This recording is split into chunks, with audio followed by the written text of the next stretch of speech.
శ్రీరామ్ గోవిందా. అనాదిగా చాగలమర్రి పాత బస్టాండ్లో ఉండేటువంటి ఆంజనేయ స్వామి దేవాలయం, ఈ దేవాలయాన్ని జాంబవంతుని దేవాలయం అని కూడా పిలుస్తూ ఉంటారు.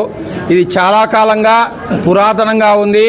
ఎంతమందో మహానుభావులు ఈ దేవాలయ నిర్మాణానికి అప్పుడు కృషి చేసినారు.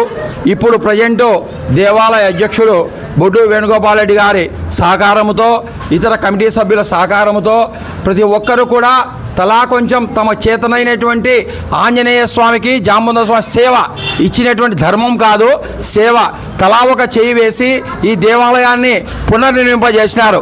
ఈ దేవాలయం పాత బస్టాండ్కి ఒక కళగా తల మాణికంగా నిలబడాలని చెప్పి మేమంతా కోరుకుంటున్నాము.